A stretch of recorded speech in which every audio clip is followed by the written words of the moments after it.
Feeling apathetic, indifferent, uninspired? Does the thought of one more day of lockdown have you locked up on the inside? Has the relentless sameness of each and every day driven you to day napping, day drinking, and day masturbation, antidepressants, anti-anxiety medications, sticky icky, yellow bam, Tootsie Roll, Applejack, booger sugar, uppers, downers, and autoplushophilia? Nothing seems to help. Maybe you should ask your local Sangoma about Don't Give a Fuck from April Pharmaceuticals, the makers of Fuck It All. Independent studies show that Don't Give a Fuck's unique properties augment your brain's ability to, whatever, everything from news, politics, your child support payment, that maskless Karen at Target, police going unpunished for murdering people of color, that lump in your right testicle, mean YouTube comments, and much, much more. 4 out of 5 neckbeards who used to scalp Toys R Us exclusive action figures recommend Don't Give a Fuck to their podcast audiences. So if you're ready to smell the color Skobeloff, to hear a joke flop, to experience big doink energy, to just be yourself again. Side effects may include stink eye, sneezy queasy Japanesey, downward farting dog, childish Gambino, dangling participle, elephantitis, writer's nipple, rush limb balls, Egon's mucus, super soldier syndrome, or the wart on drugs. When you can no longer get your fuck it all, try Don't Give a Fuck from April Pharmaceuticals. Recorded in Round Rock, Texas, in front of a live teleconferenced audience, it's the What's Update with Xander Quation. Season 2.5, staying alive, baby.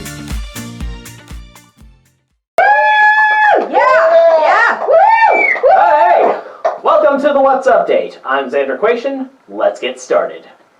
We'd love to talk more about good Republicans, but we looked, and all we found was a pedo-perving Florida man and a narcoleptic Cubo-Canadian posing as a Texan. But, much like Bigfoot, the Loch Ness Monster, and Mitch McConnell's soul, lack of evidence is disappointing, but the search continues.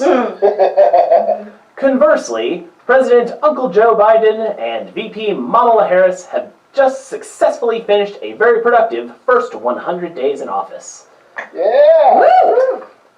Recognizing that over half of America's coal jobs have disappeared since the end of 2011, coal miners have decided to back President Biden's infrastructure plan. The United Mine Workers of America, America's largest miners' union, is embracing Biden's American Jobs Plan, seeking to transition their workers into green jobs. We load 16 tons, and what do we get?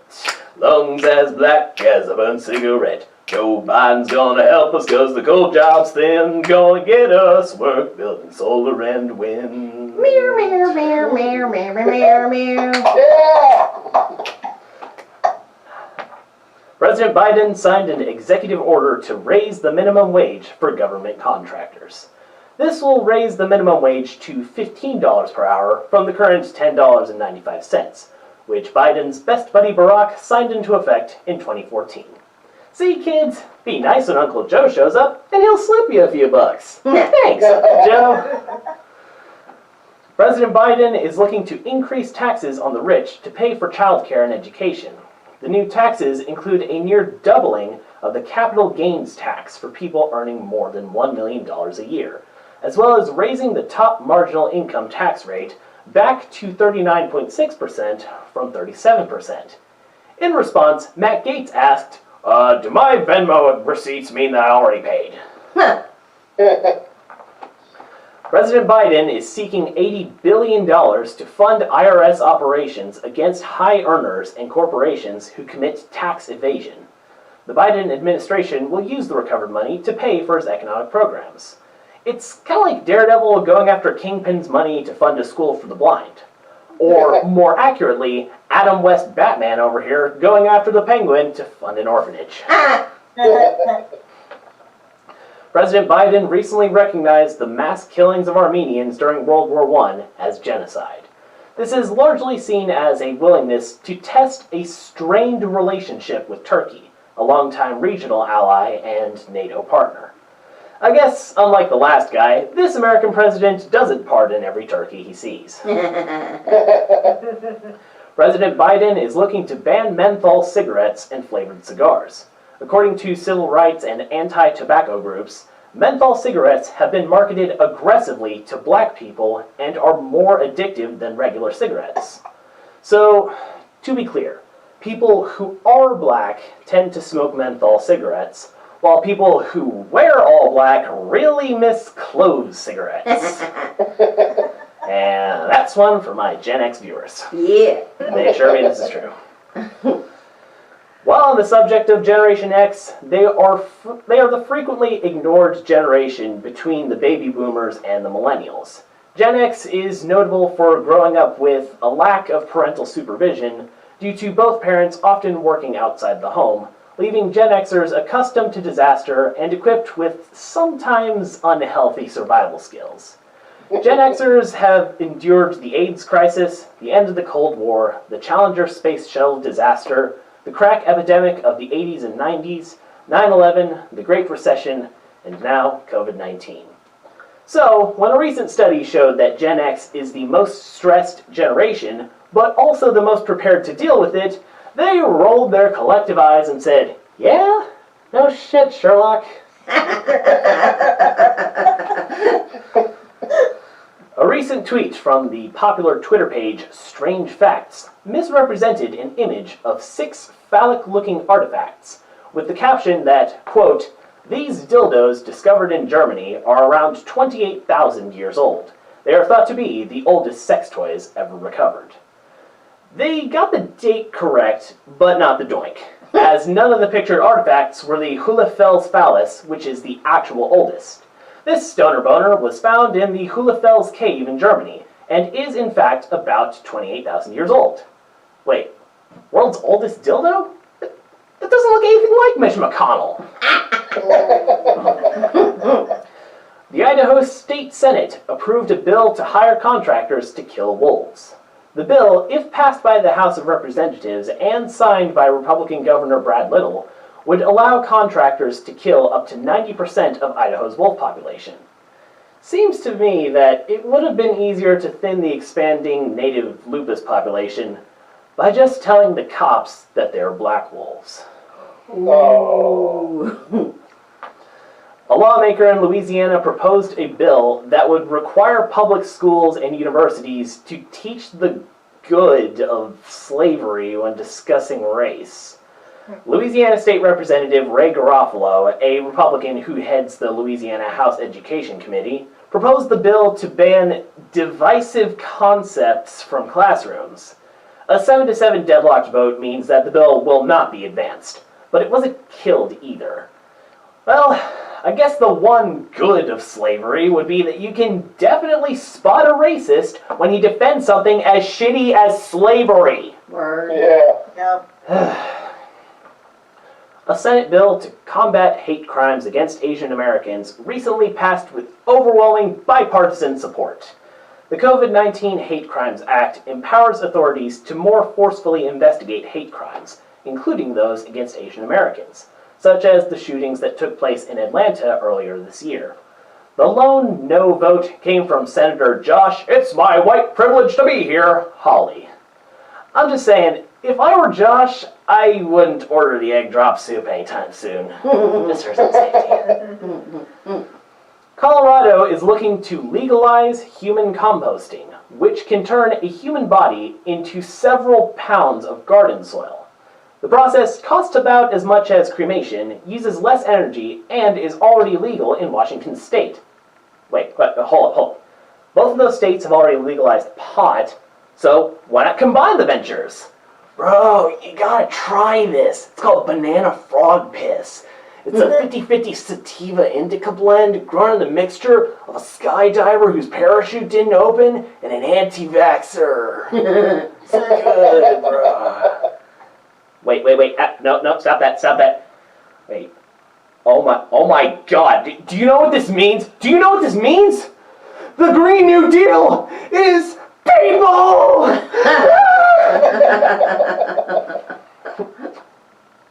The new census data shows that Americans are having fewer children. This, combined with less immigration and shifting age demographics, means that there are now more Americans over the age of 80 than under the age of 2. We're gonna need a bigger diaper. After the recent census, California, New York, and Illinois, among other states, are losing a congressional seat each. Meanwhile, Texas will gain 2 seats in Congress. Hang on a minute. Are you serious? Stop moving to Texas! Hell, if just 5 of you moved to Montana or Wyoming, the Dems could flip the state, and then we can all have nice things here. Why? We'll be right back. Woo! Yeah! Woo! Yeah! Woo! Welcome back. You know, we're getting pretty far along in this show now. This is our second to last episode for our second season. I feel like we can be real with each other at this point.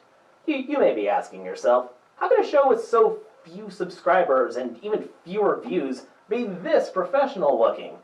How can this nobody kid from Round Rock get all these great guests?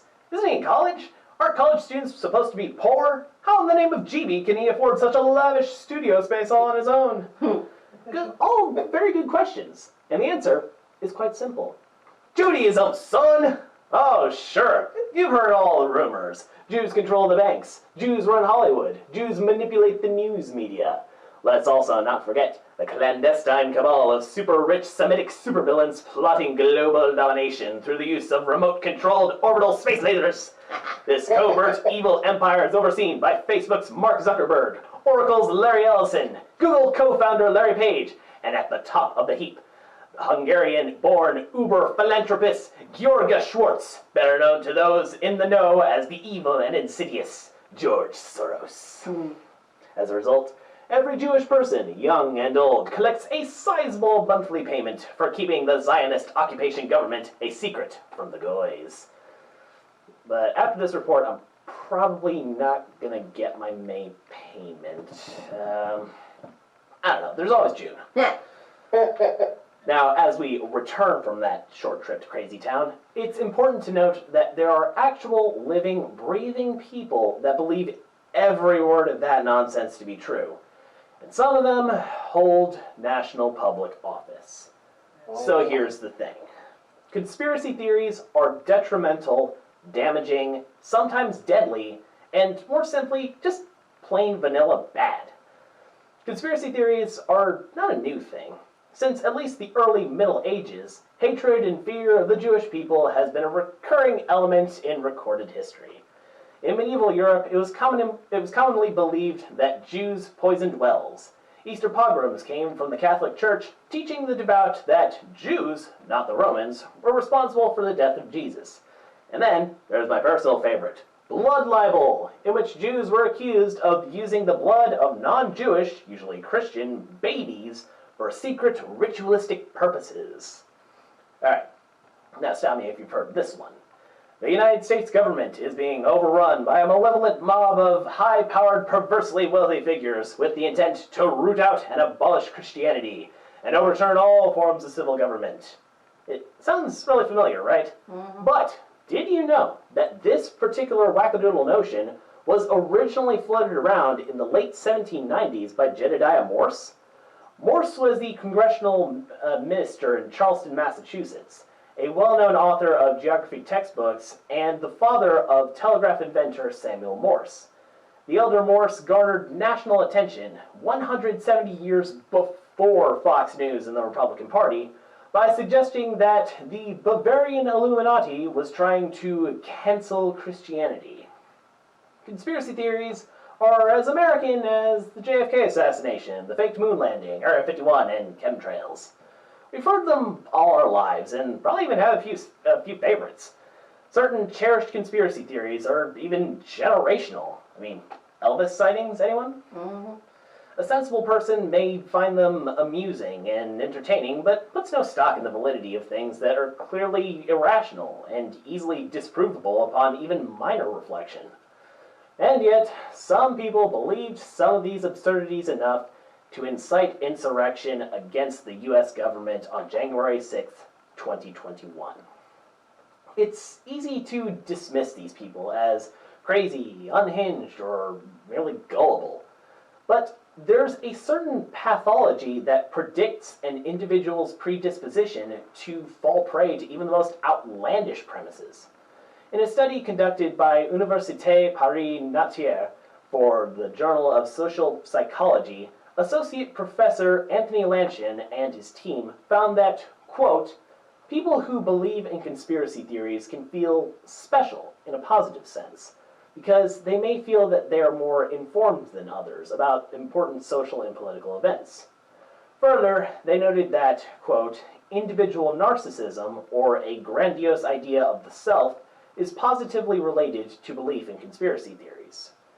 In another study published in the Journal of Personality and Individual Differences, Dr. Richard Moulding of the School of Psychology at Deakin University in Australia noted that, quote, individuals who endorse conspiracy theories are likely to be higher in powerlessness, social isolation, and anomia, which is broadly defined as a subjective disengagement from social norms.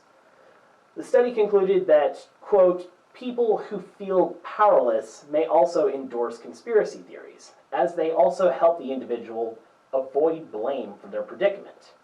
In this sense, conspiracy theories give a sense of meaning, security, and control over an unpredictable and dangerous world. Conspiracy theorists are people that only find a sense of control in a world where they have none by convincing themselves that they are privy to information only available to a select few. If you only knew what they know, you could feel superior to all the sheeple that take big, scary institutions like science, government, and education at their word. Just the more outlandish the theory, the easier it is for them to believe it. Take, for example, a current running theory that the so-called COVID-19 virus was developed by the likes of Bill Gates and George Soros to create a global panic about a non-existent pandemic that would then lead people to willingly submit themselves to vaccinations that are designed to infect righteous patriots with brain-altering nanobots, thereby controlling the population with the intent to create a socialist dystopian society where alpha males are emasculated cucks and snowflakes and virtuous women are turned away from wanting motherhood and marriage by morphing them into hairy armpitted ball-busting atheist lesbians. Now, we don't have time to break that whole thing down, but let's get to the guts of why such an outlandish theory would come to exist and why it's completely ridiculous. This is entirely about fear.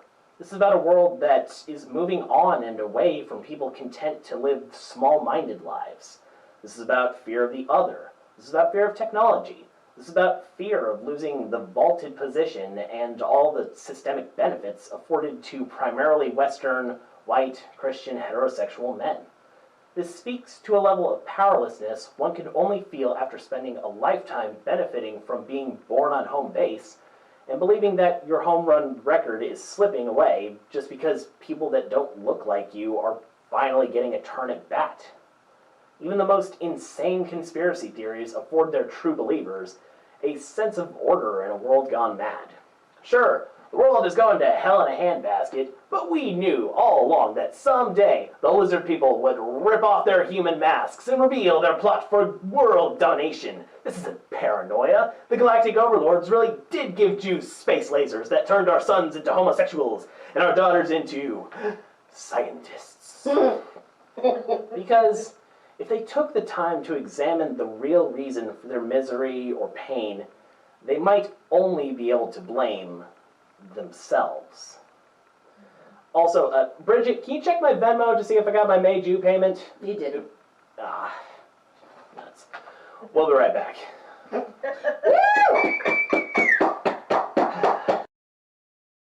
Welcome back. I've happily spent way too many hours watching our next guest's work, so we'll start with our standard questions. Who you, what's you, and why? Hey, Zan, it's me, Michael Swaim. So thrilled to hear that I've wasted some negligible chunk of your life. That's my real goal. I am a writer, comedian, video maker, auteur of this series of tubes that we call the internet, and currently employed, if you're getting technical, as head of video at IGN, the video games adjacent journalism surrounding enterprise. And you know, your question brings up something interesting, which is that I never know exactly what to tell people I do, especially on like forums or during processes at the bank the taxes. We all just did taxes. That's a good one. When it asks what your occupation is, I'm thoroughly other. I don't. So if you ask what I do as far as the government's concerned, other. But if you're asking why, now there's the rub.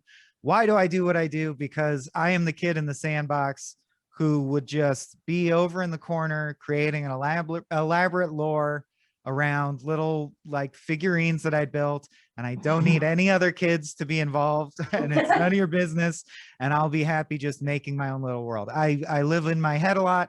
I love just the sheer act of being creative. I saw Ray Bradbury speak once, someone who famously wrote 8 hours a day, 5 days a week, and ended up publishing more fiction than pretty much anyone else to ever walk the face of the earth. And I like to think that I have some of that energy, only insofar as I don't know what else I could do, because this is all I can do. It's all I've ever been interested in. And I think of it as storytelling, basically. But practically speaking, man, it's gotten me into all kinds of scrapes, meaning editing film, being a voice actor in video games, working on comic books, radio plays, feature film, all kinds of things. But to me, it's all storytelling. That's really what I love. And sort of like the vibe of like, yeah, everybody else is just like all socializing and stuff at the party, but I'm just over in the corner vibing with the house's cat. Exactly. And thinking up a magic system for your Dungeons and Dragons campaign. It's that kind of thing. That's what I love. Or stressing about trying to edit the next video. Always. Editing's fun though. I gotta say, of the like main 3 skill sets I have, which have been historically like acting or presenting, writing, and then editing film, man, I started out thinking editing was something you had to do in order to have your product be finished. Now it is my favorite part. That's where the magic happens. That's where my like editor your would beg to differ. No, that's where your finished thing is first visible. That's where you first know you have something, in my opinion. I enjoy it for that reason quite a bit. Is there anything you're working on right now or have coming out soon that you'd like to tell our audience about? How much time do we have? As much as you need. I because I'm a workaholic and all I ever do is create stuff, and I'm almost addicted to it. I don't know if it's healthy sometimes. In fact, right now my eye is swollen up, and one of my theories is that it's stress from pushing myself too hard. But so many things. I'm working on science fiction horror graphic novel based on around the 7 deadly sins. That should be a lot of fun. I'm working on my first novel, a fantasy Western novel called Once Upon a Time in the West. That'll come out next year, probably. In the more immediate future, I just launched a brand new podcast called Star Trek: The Next Futurama, where me and my buddy David Bell go chronologically through every episode of Futurama and discuss it philosophically through the lens of a matching Star Trek: The Next Generation episode, where they sort of like a pairing where they explore the same theme or trope. And what else? There's a ton.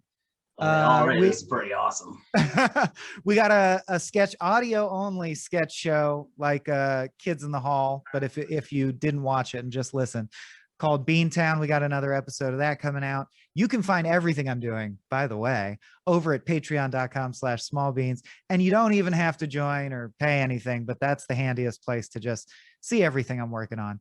And I do work a lot because I meet lovely people like you, Zan, and they ask me to do things, and I always say yes. Oh, you gotta make me blush. That's not possible. Hey.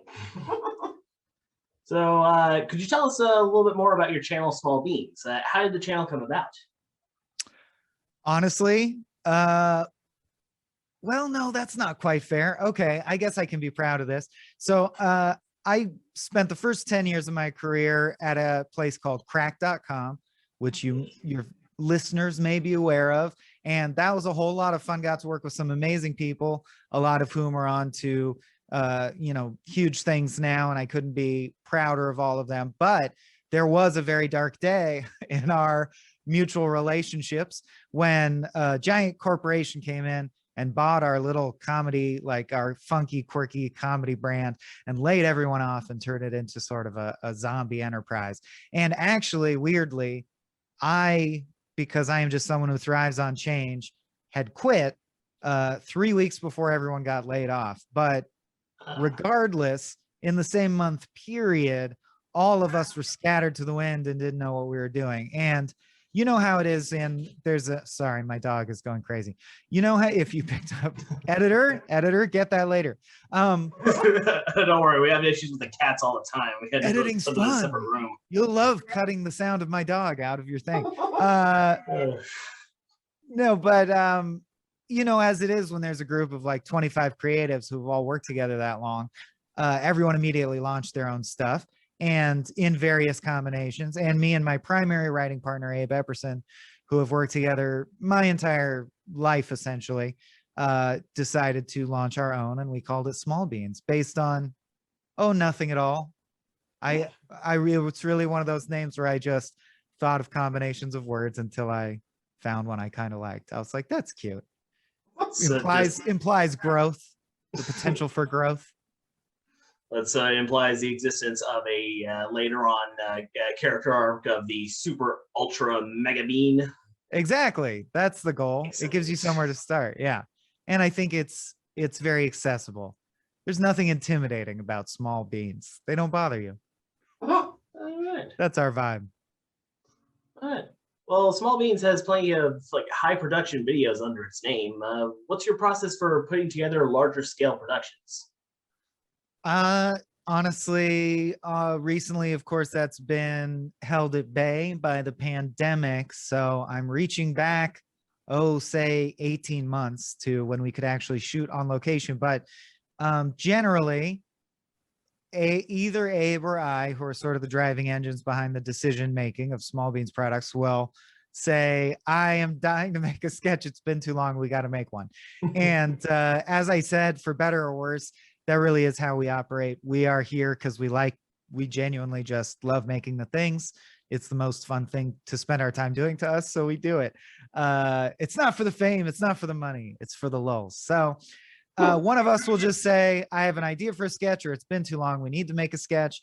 And nowadays we say, too bad because of the pandemic. But someday soon, and back in the day, we would say, okay, when can you meet for a weekend, just have so much fun making each other laugh with all kinds of sketch ideas, come out of it with some kind of finished script, pick up the phone and call all our friends and see who's got leads on locations. Now, fortunately, if you've worked in the field long enough, all of my friends, or like a third of my friends, are also professional producers. So I can call my friends and they'll have very good leads on locations and costumes and ways to get deals, because, you know, we still got to put deals together. Our budget is very much not bottomless. So we just often will end up finding a location first. There's a valuable tip if you're interested in doing this kind of work. Find your location first, because if you can find a location that feels unique, you can probably write a sketch to it if you're worth your salt, or if you think long enough, and that will sell the mystique of your sketch as if you had a higher budget than you do. For example, I have a friend of a friend of a friend who lives in a giant mansion. So we did a sketch where we completely recreated Clue, the board game Clue, in live action. Now, we didn't come up with the idea, I want to do a Clue sketch, but we had the costumes available and then realized we could get a mansion. We went there and said, well, we can't afford to do anything to it. So what is there? And there was like an attic that had a private theater in it that looked like a diner. So we, kicked around, but where we landed on was they have this beautiful drawing room, and it looks exactly like the Clue drawing room where you would say, and the murderer is so-and-so, and you don't have to touch it, and it won't cost us any money because it already looks like that. So then you get a sketch that looks like you spent 10 grand on it, and it honestly just cost us beer and pizza because it's just our friends who do it for fun and blah, blah, blah. And then you can go and monetize it, and the suckers give you the sweet patronage, and then you're rich beyond wildest dreams. No, I wish that was true. But we're very lucky. between the day job and Patreon, I make ends meet, and all I do with my time is the stuff I would want to do if I was left to my own devices. So that's great. You can't ask for more. I must say that the concept of Clue is honestly a really good well for like comedy sketches. Like if the older movie with Tim Curry in it was any example, Mhm. it is a great source. Like I was actually able to do like a really good sketch of a Clue parody where a friend of mine was like full beard but had a fan over his face the whole time, was essentially Miss Scarlet. Oh, gotcha. That's Big great. reveal at the very end, and everybody dies anyway. So Clue's right, because it's Yeah. already got a built-in structure. Everyone knows the game. You can do a twist on it. Ours was if Twitter was Clue. So it's people saying, well, objectively, so-and-so did it because I found the wrench with their fingerprints in the drawing room, and other people being like, I don't share your political views, so I don't believe that that's true. I understand that you believe that. That's acceptable. Hashtag stop the steal. Hashtag stop the steal. Hey, well, guess what? I found this Squarespace website that's talking all about a conspiracy theory about the wrench itself. So your opinions are invalid. Exactly. You got it. And is there any place we could actually find that video for reference? That is definitely on our YouTube channel. I think it's the promoted video right now because it's the last thing we squeezed in before lockdown came. And that's just search for Small Beans on YouTube. But again, also at patreon.com/smallbeans. Although you remind me something that the audience and yourselves might be interested in that we are doing despite quarantine is another. So here's the story. You probably are aware of me from the show Cracked After Hours because I was very lucky to be a part of creating that and be in it for 10 long years. And the bulk of people who know me from that. It's a great show. I love that show. We're all still great friends. And that show, when Cracked dissolved, didn't really get a proper finale. Even though we had shot one, they decided not to release it because they were a soulless corporation. We even edited it. After we were fired, we edited it and gave it to them and said, we don't want any money and we edited this for free. We just think the fans should have the closure. Can you just release this? You would make money off it in advertising. And they said, no. So we waited until it was unlikely that we would get sued and we released it anyway. And we did a charity stream and Daniel O'Brien improvised something foolish, which is he said, if this charity stream makes $10,000, we'll do a bonus After Hours episode. And of course it did then because he jinxed it. So we wrote a second, it's like a 20-minute, really cathartic After Hours finale with all the original cast. That will be on the Small Beans YouTube channel in about 3 weeks as well. So that's exciting too. But that is all shot like this, like we're at home in lockdown. All right. Well, we'll provide links below for anything pertaining to that. So as a self-proclaimed workaholic, what else have you done during the pandemic to keep yourself occupied? Well, I was also fortunately to start a new day job, the job at IGN when quarantine began. So I think like a lot of people, I've found video games to be a bottomless source of entertainment and diversion on the road to the grave. And I now have the added excuse that I'm literally required to play certain games, and it's never shameful, you know what I mean? As an adult, as a guy in my 30s who should be working on XYZ, playing video games is still fun, don't get me wrong, but you can get that feeling of, ooh, I should have been doing XYZ. But now my job is literally to be informed about video games. So if I could go back in time and tell 10-year-old me, 10-year-old me would still be upset about the pink eye probably, but the video game thing is great. Yeah, maybe save that time travel until that. Yeah, I go back in time now and 10-year-old me just goes, what the hell happened to you? This is our future. And I'm like, this is just 2 weeks. No, don't read into this. It's temporary, man.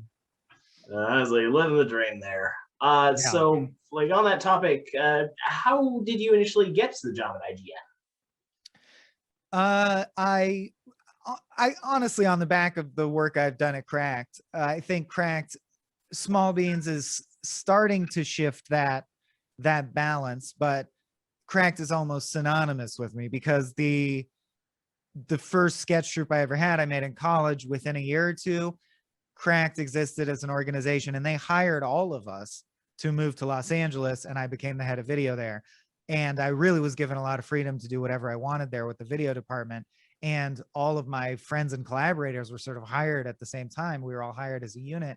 So like the Cracked Video YouTube channel is my work. And then as it went on, we added more people, and there's work that many great people I've worked with did. Maggie Mae Fish, David Bell, and Tom Ryman, who, carved out their own niches and I had nothing to do with, and it grew and grew. But in those early days, literally every single Cracked video for the first 4 or 5 years, I was the final person to like touch the script and touch the edit. So it's hard to, I am Cracked and Cracked is me, not the article side. Cracked had a whole article side that's very different, but the video side at least. And that's only just now starting to change because I've been doing Small Beans now 3 years. And I think even though I have IGN, I'm going to keep doing Small Beans indefinitely. So there will come a time where they start to balance out, but I still feel very much like Cracked gave birth to me and gave me my first platform and sort of raised me. That's where I learned everything. And that's definitely where I got the IGN job, was on the reputation there. So they reached out and just said, we know everyone at Cracked God is unemployed. Would you happen to be looking for an analogous position? And do you incidentally have a history in gaming? Because one good thing about IGN is they really won't hire you unless, because games are so long, you need to have already spent your life playing video games. It would be hard to catch up or like become an expert at video game lexicon and the history of gaming. So I'm just lucky insofar as I have been addicted to video games my entire life, and also have done internet content module curation. And that's what they were looking for, someone with a long history in video production online and who had a strong interest in gaming. And that's me.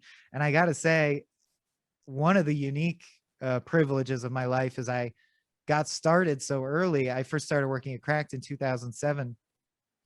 I think if you're looking for like people who have years of experience doing short internet videos, I am among the longest that you can find. It's like me, I'm surely in the top couple hundred. I've been doing this a long time and I still love it. And I'm just super grateful that it wasn't a fad, that like internet content is the wave of the future, because I was going to do it either way. So it's very lucky that it turns out that it's a job. Behold, everybody, the elder statesman, Michael Swaim. Thank you, sir. Zan the younger. Zan, the transcendent, on the rise. From your Yes. mouth to God's ears. Thank you, sir. But yeah, I can definitely see how, like, for something like a job at IGN, where specifically with video game reviews / journalism, you need both like ability to like work with the technology, edit properly, and everything revolving around the video aspect. But then also, as we've seen with like other video game journalists, you definitely need some degree of video game dexterity in order to work with the games.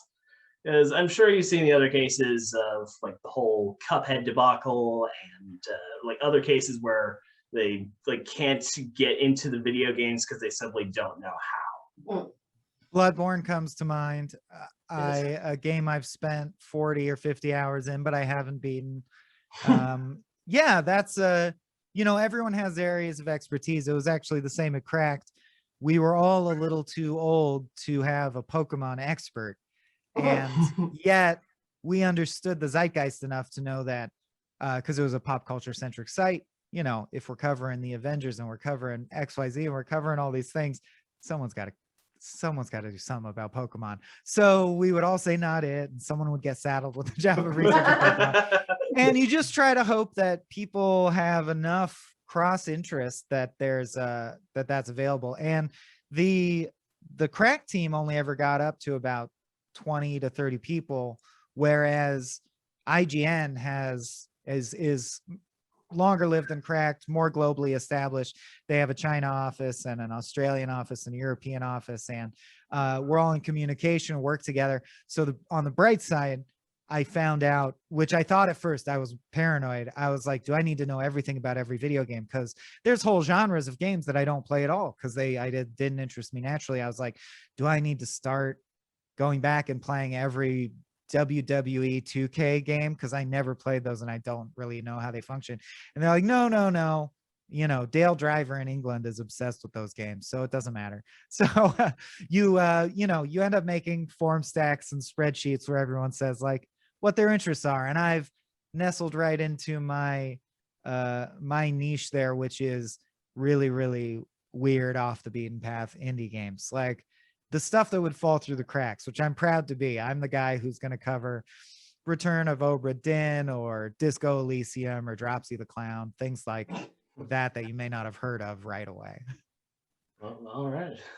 Well, actually, since we're on the subject of like video games, childlike obsessions, and also, well, let's say previously obscure independent games, in one of your retrospective podcasts in the One-Upsmanship series, you had said that, quote, adult Michael Swaim's favorite game is Death Stranding, but child Michael Swaim's favorite game is Psychonauts.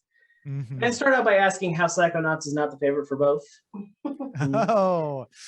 I think because I'm gonna let the answer that rose from my gut is probably the most honest, so I'll say that because I'm very susceptible to wanting to please the person I'm with, and Adam Ganser, my co-host on that podcast, has a very strong personality and had a very strong opinion of that game, and I wanted to meet him halfway.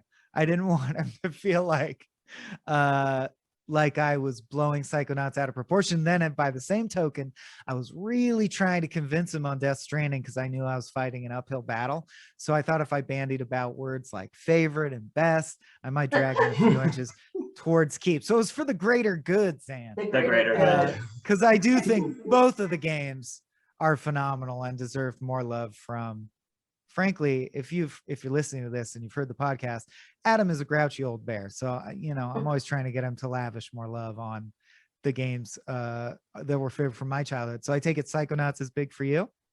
Yes. Also, we over here at the What's Update are very familiar with Grouchy Old Bears. He's the head writer. Nice.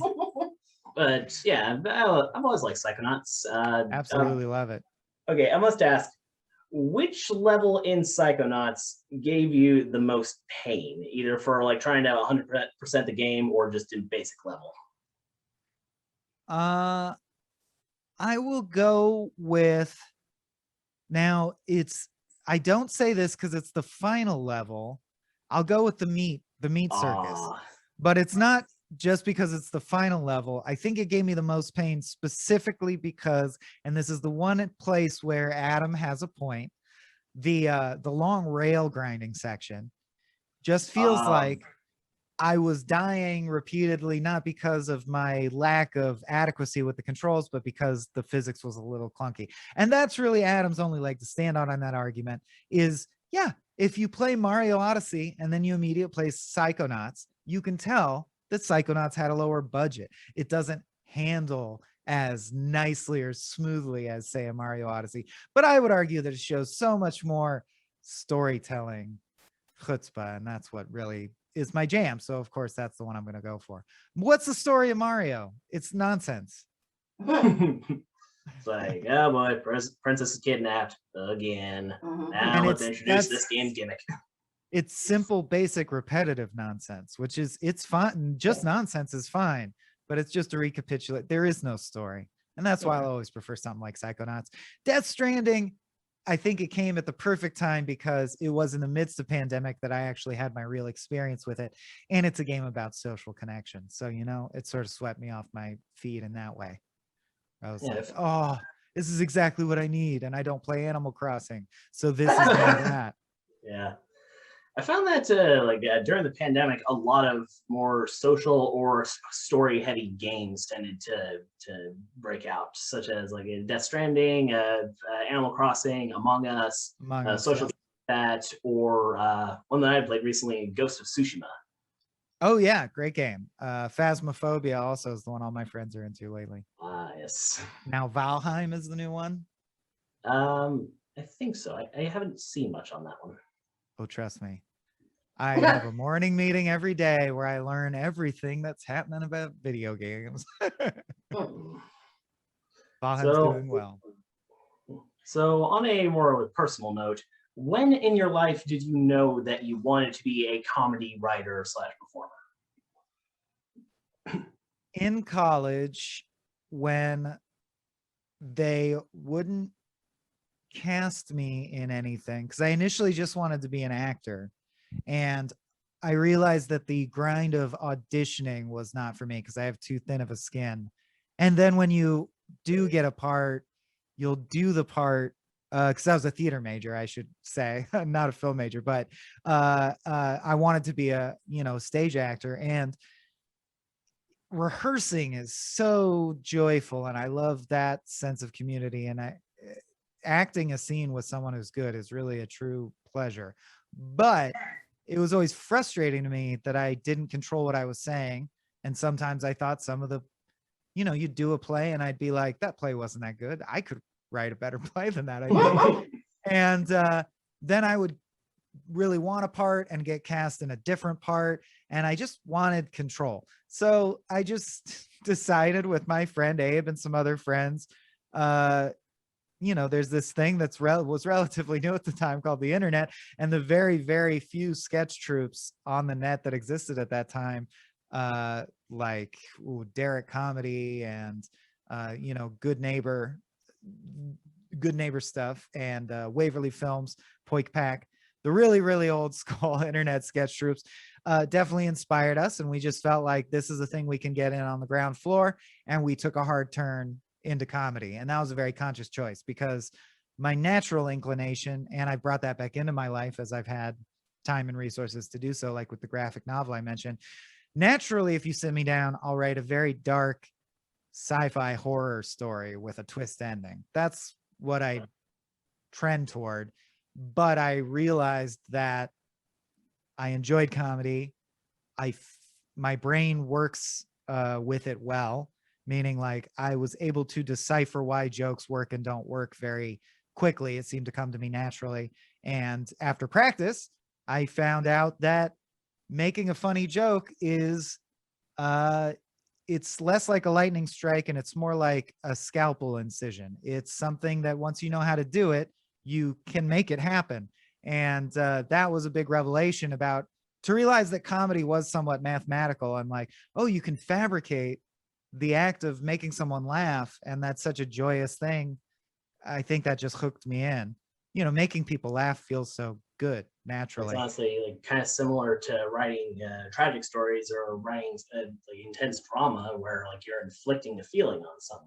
Whether in one case it's finding exactly what hits them right in their feels, or what just leaves them on the floor laughing. Exactly. And life shapes us as much as we shape it. So I think there's an alternate reality where maybe I got more short stories published and I went that way, and I was writing novels and short stories and stuff, but I happened to find the crack job, or it found me, and they paid to write jokes. So I wrote jokes. The more jokes I wrote, the more I was known for writing jokes, and the more work that came in that was comedy specific. So now I am a professional comedian 10 years later. That said, I would be remiss if I didn't mention that we're now working on our second feature film, and that is not strictly a comedy. So I am trying to steer the ship towards, well, really whatever the hell I want to do.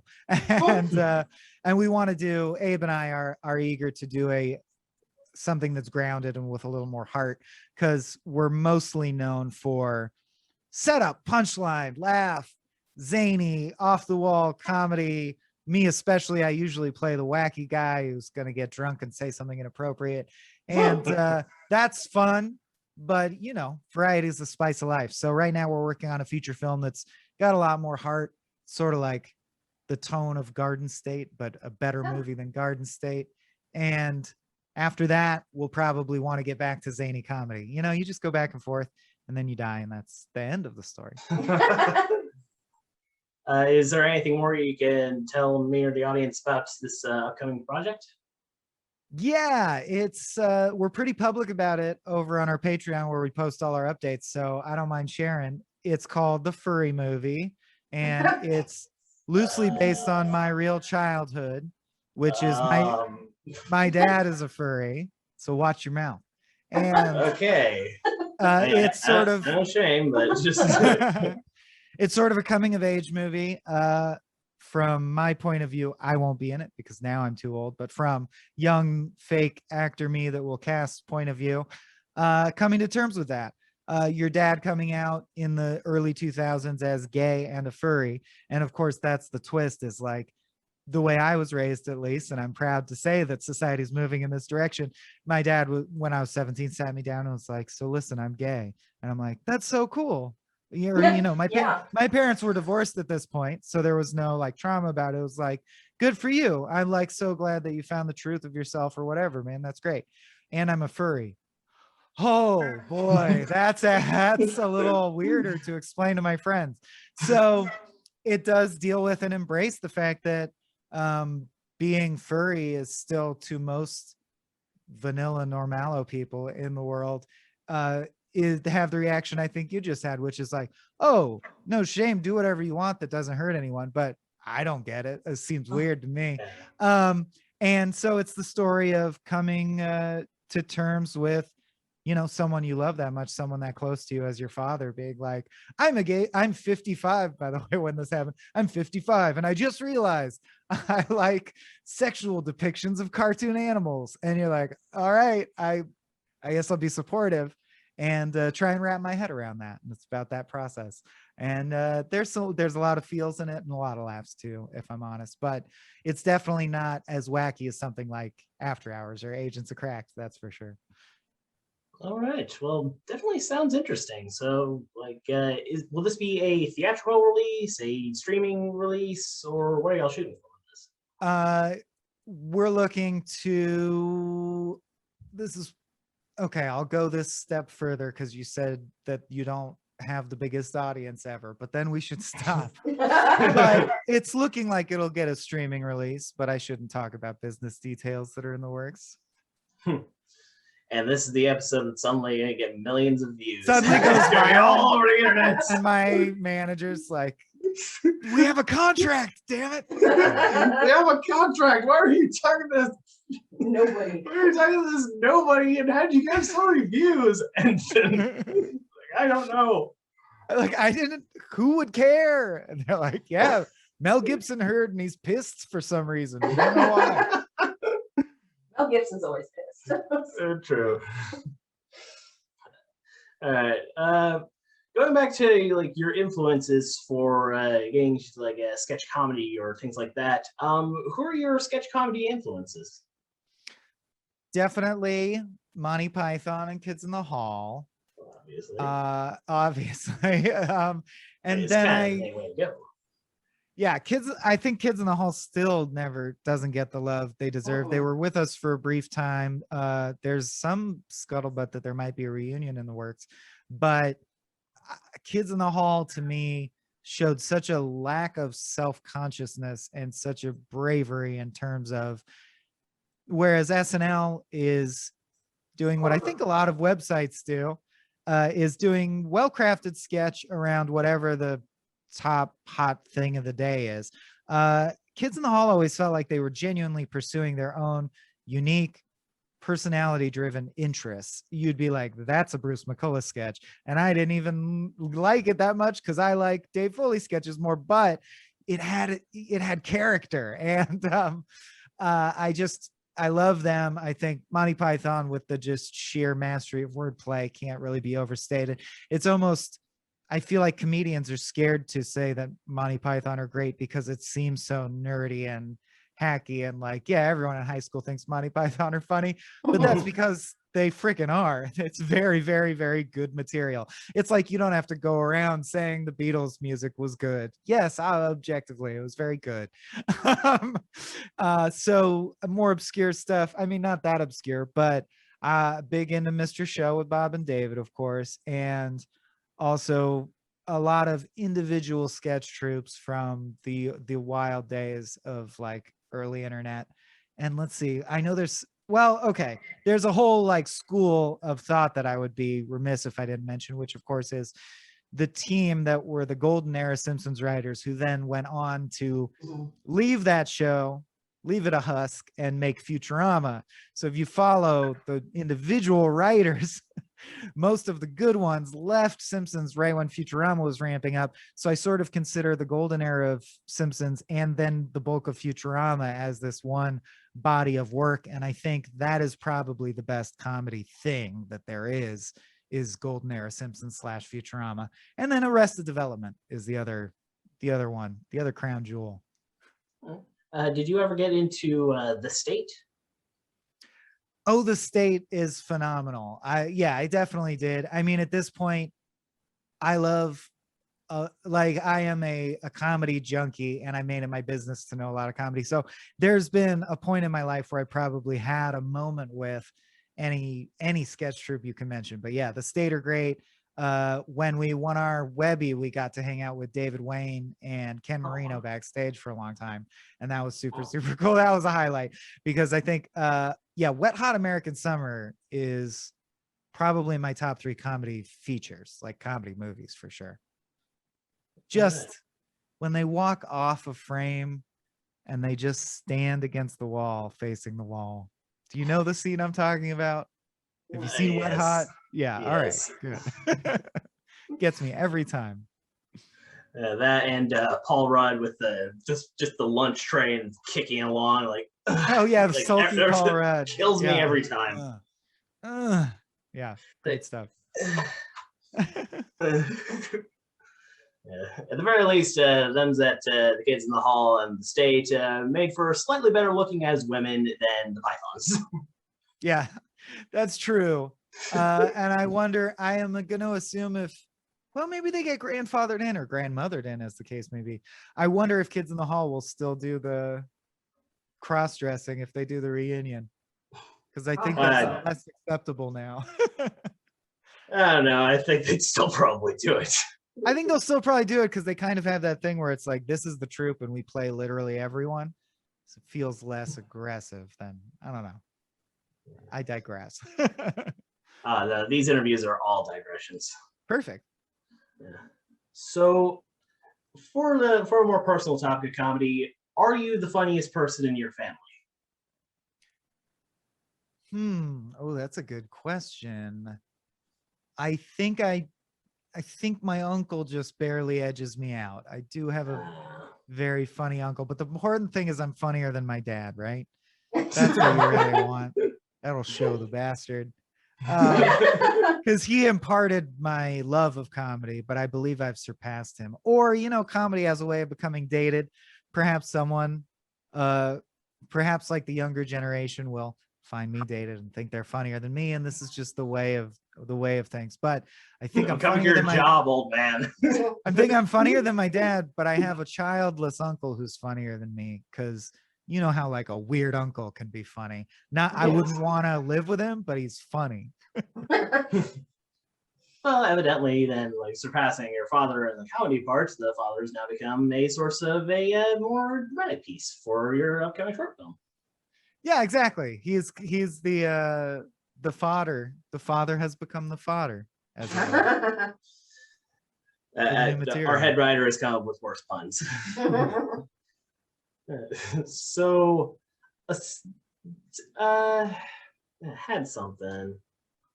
Oh yes, could you tell me? Like, I know that you're into D&D. So, as with many other people that come on the show who are into D&D, please tell me about your D&D character.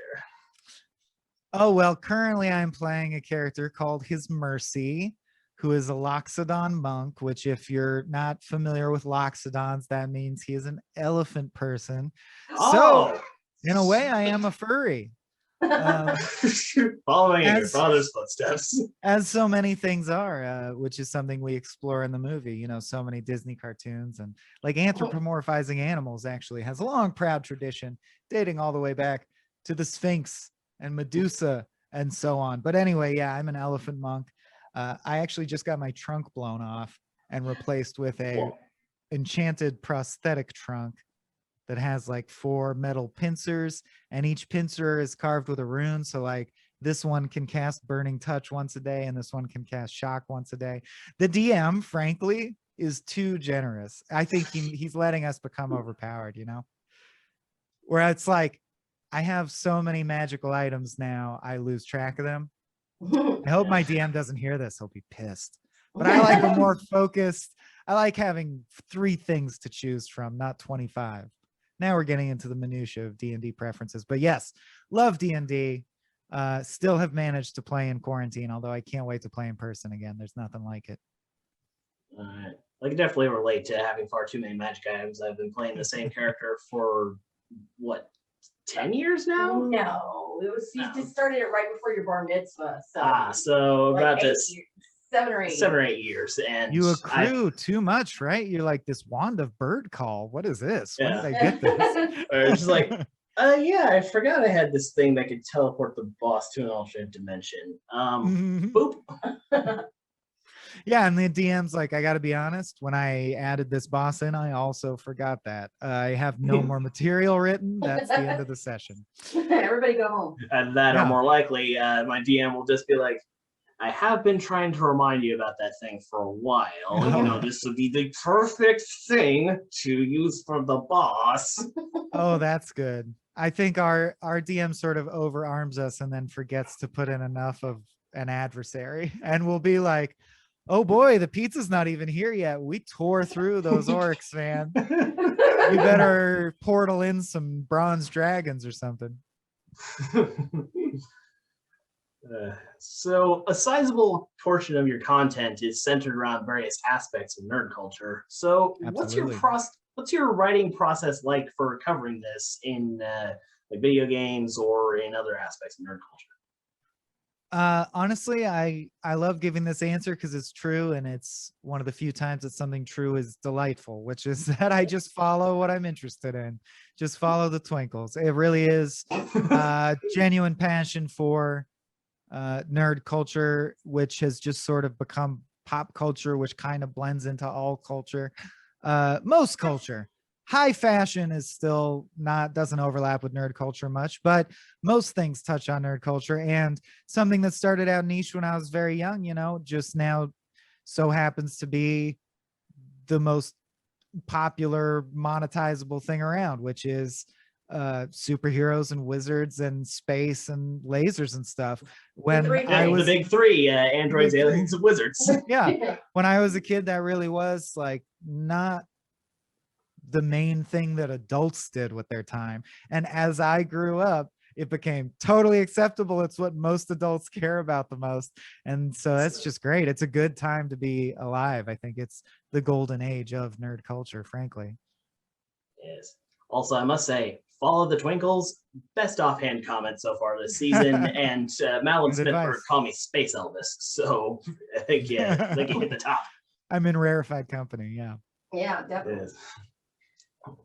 And how do you, focusing specifically on video games, how do you feel about the modern landscape of video games with VR, new generation of consoles, and just classic PC gaming? Honestly, I think that the quarantine aspect really shifted it. Like you said, it's driven a return, or not a return, but a rise in social games. We were just talking at today's news meeting how this new co-op game, It Takes Two, from a company who generally only make co-op games, is selling way better than anyone thought it would. And a lot of people who follow the video game beat for a while aren't surprised, because it seems like with things like Among Us and It Takes Two, all signs are pointing towards the resurgence of co-op, and especially couch co-op, or any way to emulate the experience of couch co-op, including, we have such big TVs now that split screen is acceptable again. Whereas there was a time where playing GoldenEye, you would start to be like, I can't play with 4 people. I can't even see what's going on. I think people want new innovative ways to connect with their friends and hang out socially, which frankly sucks for me because, as I said, I like to play alone in the sandbox. My favorite type of game has always been a crafted, curated single player experience like The Last of Us or something that is just a story. So I hate it, but I expect that the rise of social games where you interact with your friends is what we're going to see, at least in the short term. And I wonder if it's not a semi-permanent change. I mean, nothing's permanent, but for a decade, let's say, I think that's the way we'll be headed. Yeah. Especially with the creation of virtual spaces that you can share. I think that's going to be a thing too, more and more. How do you feel about the emergence of VR games, like either in its single player aspects or in the new social landscapes such as VR chat? Yeah, I feel like VR chat is an inevitability, but it's in the uncanny valley. Like I'm waiting. I think VR chat will only really take off when it gets really, really good and it feels really nice and it's not laggy and it doesn't feel like you're in a sterile environment. Now, gaming is a limited time thing where you're accepting that you're going into an altered reality. So I think VR gaming's already there. Like I would say at this point, VR is not a gimmick or a fad. I have an Oculus and I play it all the time. And it feels real. It feels like, oh yeah, this is playing video games. This is not a tech demo as it was in in previous iterations of VR. I think we're really there and we're going to start seeing VR become a real factor in the market, especially as the price point comes down. And it's great that you reminded me because my other project I want to shout out is there is a VR snowboarding game coming out called Carve Snowboarding, and I am the narrator of that game, and it's my first video game credit. So I voice act in that game. Yeah, so check that out. Definitely will check it out. Yeah. And see if we can drop some links below for that. Absolutely. It'll be pretty cheap in the Oculus store. All right. You can listen to my voice while you snowboard. Yeah, a buddy of mine keeps trying to get me into VR, and I've been a little bit on the fence for a little while. So I'll definitely take this into consideration in the future. Yeah, there's a lot of good experiences to be had. I highly recommend Moss, Lone Echo, and Ayahuasca, the one that's just a simulation of an ayahuasca trip. That one's dope. All right, then. So, just one final question that we've been asking all the guests this season, a bit of a fun one. If you had a magic wand or a genie's lamp or an infinity gauntlet or some other magic item that would allow you to change 2 things about the world, what would you change? 2 things. That's so interesting. It is. I like it because it relieves the necessity to do something selfless. Normally, I feel like for persona reasons, you have to say. So first, I'd say like, my first thing would be Jeff Bezos would give away all his money to just instantly solve all the world's problems, fix Flint's water and what have you. I'd definitely take a magic wand. Yeah, or just 1/10 of the money Jeff Bezos has. We just have to make him do it. We just have to make him give it to us. But there it is inevitable. Now that my woke, socially responsible answer's out of the way, this is why I love I get 2. I can think, all right, Mike, but really, you got 2. What do you want? And it's hard for me not to just wish for my eye to not be the way it is right now. But I can think bigger than that because that will pass in time. So you know what? The honest answer is I would make my dog live as long as a human. Because that sucks, right? We all hate, like, pets are great, but I would love, and I don't want them to live longer than me because that's disrespectful. Oh yeah. Oh, the Futurama thing too. Yeah, like the Futurama sequence. No, screw that. It's like, no. I would just think my dog could live to 65. It doesn't have to be 12, you know? I'd take like Yeah, that's what I do. Quadruple my dog's life. That's cute. What kind of dog do you have? Oh my God, are you kidding me? Come here, Rolly. Everyone loves this. Rolly. No, you didn't edit this out. No, we love it with the dogs. Well, he might be. I think he's on a walk with his. Oh, there he is. All right, this will be a good way to end the thing. All right, come on, see if it. In the further There he view of the house. is. Rolly. Wow. Look up here, Bush. He's a little wolf. He's a husky puppy. He's a little dire wolf. Yeah. Hi, Bush. Aww. So cute. That's Rolly, the husky puppy. Aww. He's awesome. So he's still got a good decade on him. Excellent. All right. I think that is a perfect place to wrap it up. So, Michael Swaim, everybody. We'll be right back. Oh, hey, thank you very much for watching. We'd like to thank Michael Swaim for being such a great person to talk to and also taking the top spot for longest interview, for now. If you haven't gotten vaccinated yet, what the hell are you waiting for? An engraved invitation? Go out there, get vaccinated, confront the problem, fight, win! And if you liked what you saw, then be sure to like, share, and subscribe. As always, it is what it is. Good. And season 2 done, baby! It's summer vacation time! I am out of here! Vacation's all I ever wanted. Vacation happened to get away. Hey, dummy. What? We still have one episode left to do. What?